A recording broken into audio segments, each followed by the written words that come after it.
Hi friends, film Nagar బాగట్ట ఛానల్కి స్వాగతం సుస్వాగతం. మీరు ఇంతవరకు మన ఛానల్ని సబ్స్క్రైబ్ చేసుకోకపోతే వెంటనే చేసుకోండి ఫ్రెండ్స్. అలాగే ఈ వీడియో నచ్చినట్లయితే ఒక లైక్ కూడా చేసుకోండి. Thank you.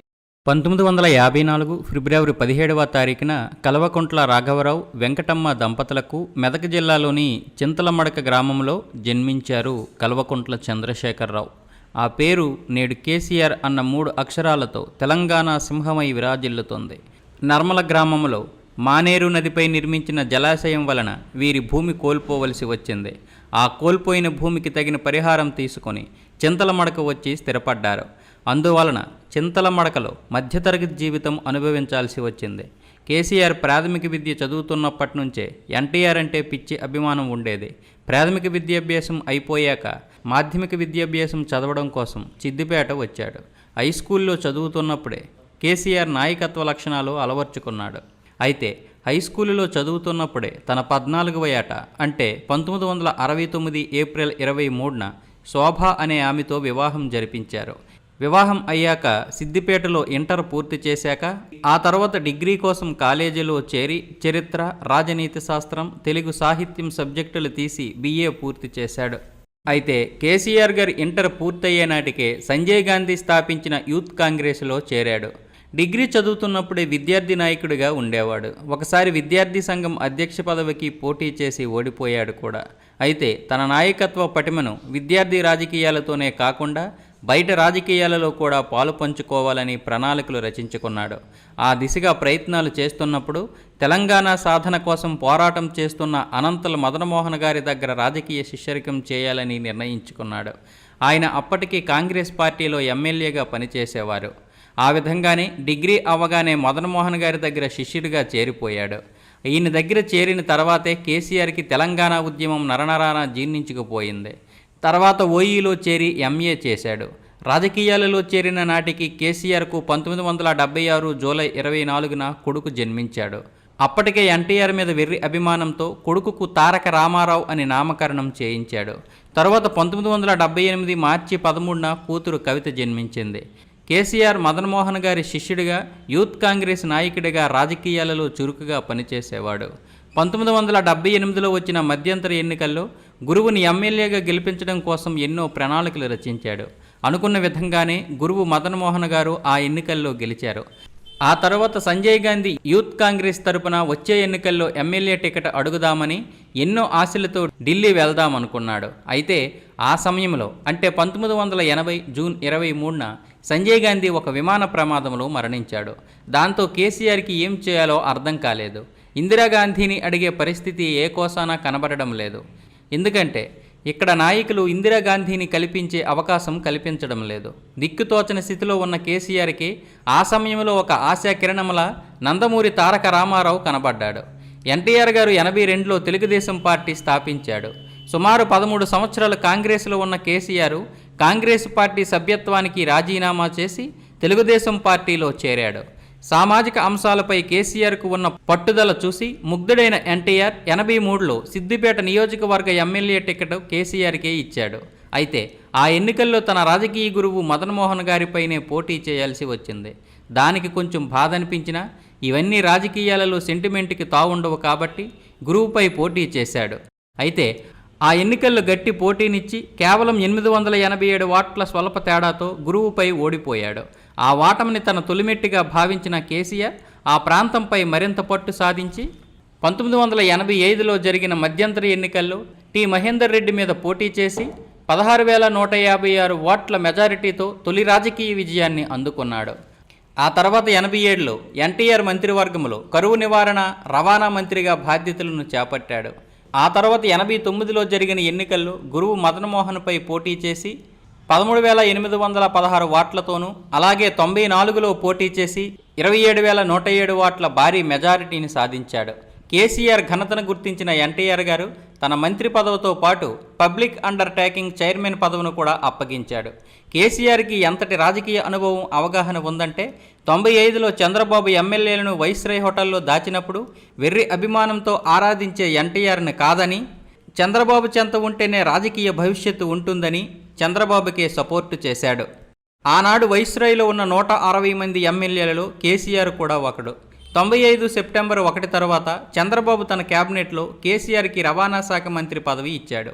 1999లో జరిగిన ఎన్నికల్లో చంద్రబాబు నాయకత్వంలో కూడా కేసీఆర్ 27,555 ఓట్ల భారీ మెజారిటీ సాధించి వరుసగా 5 సార్లు విజయ దుందుబి మోగించి తన సత్తా చాటాడు.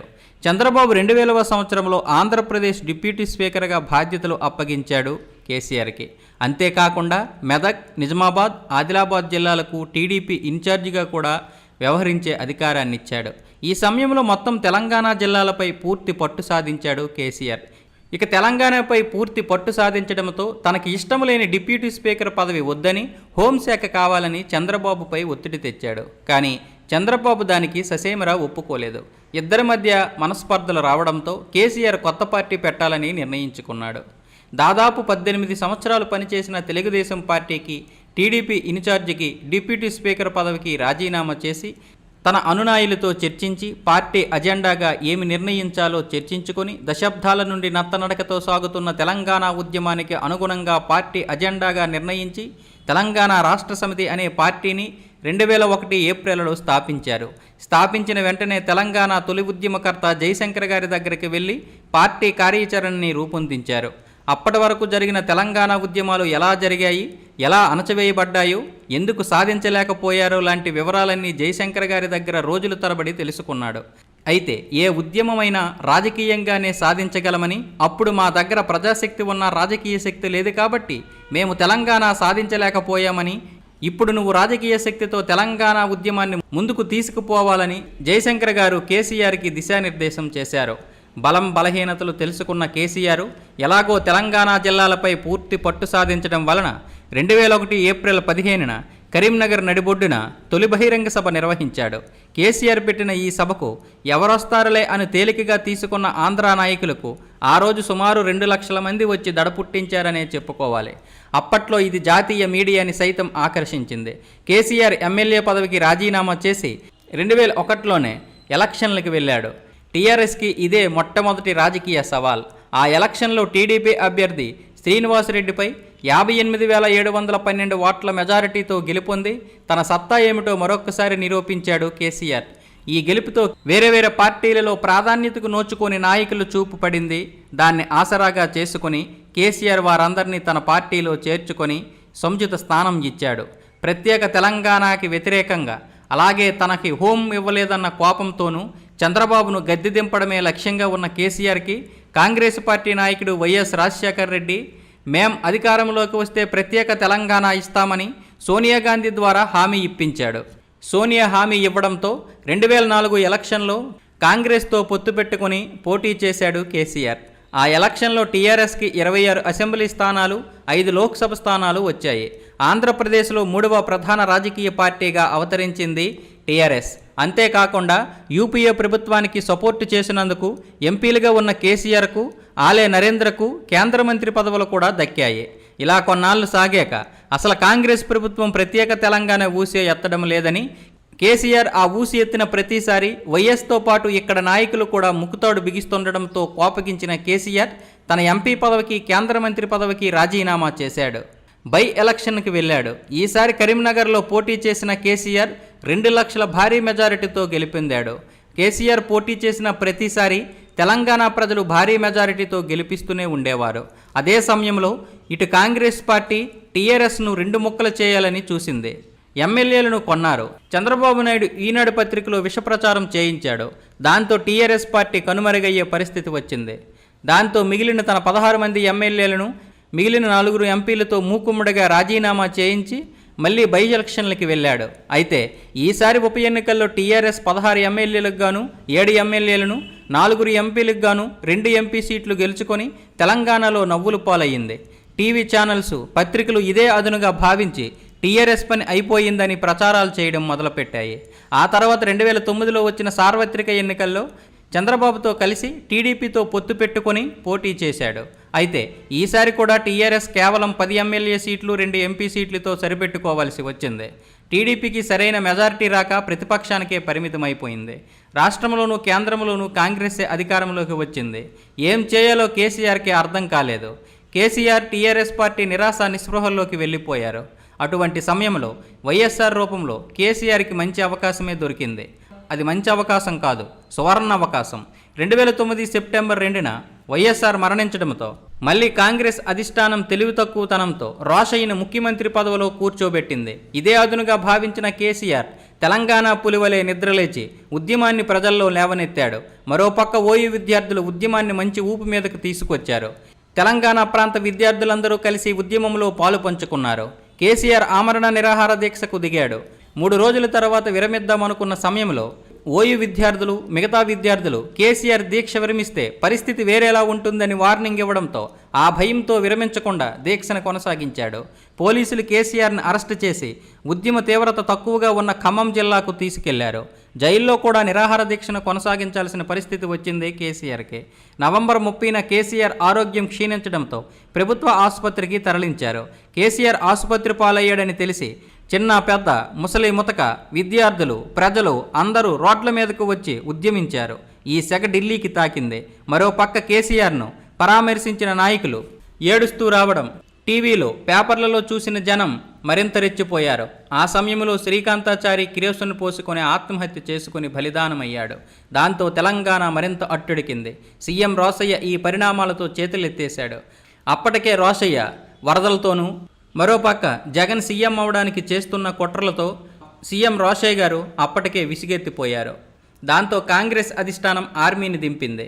కేసీఆర్ దగ్గరకు జయశంకర్ సార్ వచ్చి, రావు సాబ్, ఈ దీక్షను విరమించు, ఈ ప్రభుత్వానికి మనసు లేదు, నీవు చావకూడదు, నీవు ఈ ఉద్యమానికి గుండెకాయ లాంటి వాడివే అని చెప్పినా కేసీఆర్ మాత్రం, సార్, నేను బ్రతికి చరిత్రహీనుడిగా ఉండే కంటే చావడమే మేలు అని చెప్పాడు. ఎందుకంటే ఈసారి గనక తెలంగాణ రాకపోతే మరెప్పుడు తెలంగాణ రాదని అనుకున్నారు తెలంగాణ ప్రజలు. కేసీఆర్ 2009 డిసెంబర్ 8న సచివాలయంలో అన్ని పార్టీల మీటింగు జరిగింది. సిపిఎం తప్ప అన్ని పార్టీలు తెలంగాణకు మద్దతు పలికాయి. వెంటనే డిసెంబర్ 9న కేంద్రం తెలంగాణ ప్రక్రియ మొదలు పెడుతున్నట్లు డిక్లేర్ చేసింది. దీంతో కేసీఆర్ దీక్ష విరమించాడు. అయితే ఇటు సీమాంధ్రలో నాయకులు రాజీనామాల పర్వం మొదలైంది.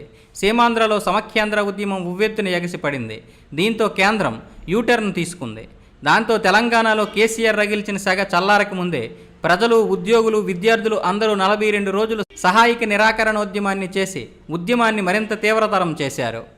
ఈ దెబ్బతో కేంద్రం మళ్ళీ తెలంగాణకు అనుకూలంగా తీర్మానం చేయాల్సి వచ్చింది. 2013లో మరోసారి సిడబ్ల్యూసి తెలంగాణకు అనుకూలంగా తీర్మానం చేసింది. 2014 ఫిబ్రవరి 13న లోక్సభలో తెలంగాణ బిల్లును ప్రవేశపెట్టారు. ఫిబ్రవరి 18న లోక్సభ ఆమోదముద్ర వేసింది. ఫిబ్రవరి 20న రాజ్యసభ ఆమోదముద్ర వేసింది. చివరగా 2014 మార్చి 7న రాష్ట్రపతి ప్రణబ్ ముఖర్జీ గారు కూడా ఆమోదముద్ర వేశారు. తెలంగాణ ప్రజల దశాబ్దాల కల నెరవేరింది. సంబరాలు మిన్నంటాయి. ఆ తర్వాత 2014లో తెలంగాణ రాష్ట్రంలో జరిగిన మొట్టమొదటి సార్వత్రిక ఎన్నికల్లో మోదీ, చంద్రబాబు, పవన్ ఒక పక్క తెలంగాణ ఇచ్చింది మేమే, తెచ్చింది మేమే అనే నినాదంతో సోనియా గాంధీ మరోపక్క ప్రచారం చేసినా తెలంగాణ ప్రజలు మాత్రం 119 అసెంబ్లీ స్థానాలకు గాను 63 అసెంబ్లీ స్థానాలు, 17 లోక్సభ స్థానాలకు గాను 11 లోక్సభ స్థానాలను కట్టబెట్టారు. 2014 జూన్లో తెలంగాణ 29వ రాష్ట్రంగా అవతరించింది. దాంతో కేసీఆర్ తొట్టతొలి తెలంగాణ ముఖ్యమంత్రిగా అదే రోజు మధ్యాహ్నం 2 గంటలకు బాధ్యతలు చేపట్టి చరిత్ర సృష్టించాడు. తొలిపాలనలో Rythu Bandhu, Amma Vodi, Aarogyasri, Kalyana Lakshmi, Shaadi Mubarak, Chenetha Lakshmi, mission Kakatiya, mission Bhagiratha, she teams, T hub వంటి పథకాలు ప్రవేశపెట్టి తెలంగాణ ప్రజలు మన్ననలు పొంది మళ్ళీ రెండోసారి 2018 డిసెంబర్లో జరిగిన తెలంగాణ ఎన్నికల్లో కాంగ్రెస్ టీడీపీ చరిత్రహీన పొత్తును ఎదుర్కొని రెండోసారి కూడా సీఎం పదవి అధిరోహించాడు. నిత్యం ప్రజలకు అందుబాటులో ఉంటూ ప్రజలను జాగూరుపరుస్తున్నాడు. ఇప్పుడు తను అందుబాటులో లేకపోయినా తన కొడుకుని అందుబాటులో ఉంచుతున్నాడు. ఇప్పుడు టీఆర్ఎస్ని బీఆర్ఎస్గా చేసి జాతీయ పార్టీగా రూపుదిద్దాడు. అయితే జాతీయ పార్టీగా రూపుదిద్దడానికి కారణాలేమిటో మనకు తెలియదు, కానీ కేటీఆర్ని సీఎంని చేయడానికి మాత్రం కేసీఆర్ గారు చాలా ప్రణాళికలు రచిస్తున్నారు. కేటీఆర్ కూడా మంచి సమర్థవంతమైన పాలనని అందిస్తున్నాడు. దళితుడిని ముఖ్యమంత్రిని చేస్తానని తనే ముఖ్యమంత్రి అవ్వడం, కుటుంబ సభ్యులకే పదవులు కట్టబెట్టడంతో పాటు 10 సంవత్సరాల కేసీఆర్ పాలనలో చాలా లోపాలు ఉన్నాయి. మిషన్ కాకతీయ, మిషన్ భగీరథ తప్పితే రైతు బంధు, దళిత బంధు, గిట్టుబాటు ధరలు పేద ప్రజల వరకు చేరలేదు. భూమి లిమిటేషన్ లేకుండా ఎన్ని వందల భూములున్న రైతు బంధు ద్వారా భూస్వాములు లాభపడుతున్నారనే విమర్శ ఉంది. దాన్ని కూడా పట్టించుకోలేదు. అలాగే ఎకరా ఉన్న రైతులకు డబ్బులు అందక చాలా ఇబ్బందులు పడ్డారు. అలాగే గ్రూప్ 1 లీకేజ్ పేపర్, నిరుద్యోగుల శాపాలు వెరసి బీఆర్ఎస్ పార్టీ కొంప ముంచాయి. కాంగ్రెస్ పార్టీకి పట్టం కట్టాయి. బీఆర్ఎస్లో కేసీఆర్ తర్వాత హరీష్ రావు సెకండ్ లీడర్గా ఉండాల్సింది. కానీ కేటీఆర్ కోసం హరీష్ రావుని తొక్కేశారనే అసంతృప్తి పార్టీలోనూ ప్రజల్లోనూ బలంగా ఉంది. దాంతో బీఆర్ఎస్ ఈసారి వాటమి పాలయ్యింది. నిజానికి మూడోసారి గెలిస్తే కేసీఆర్ 6 నెలలు పాలించి తర్వాత కొడుకు కేటీఆర్ని సీఎంని చేయాలని ఆలోచన చేశాడు. కానీ ప్రజలు ఫలితాలని తారుమారు చేశారు. తప్పుల్ని సరిదిద్దుకొని 2029 ఎన్నికల్లో మళ్ళీ బీఆర్ఎస్ పార్టీ గెలవాలని మనం కోరుకుందాం. ఈ వీడియో ఇన్ఫర్మేషన్ కోసం మాత్రమే చేయడం జరిగింది. ఇందులో ఎటువంటి పెడార్థాలు తీయకండి. ఈ వీడియో కనుక మీకు నచ్చితే లైక్ చేయండి, షేర్ చేయండి, కామెంట్ చేయండి. సబ్స్క్రైబ్ చేసుకోవడం మాత్రం మర్చిపోకండి. జై జవాన్, జై కిసాన్, జై భారత్, జై హింద్, వందే మాతరం.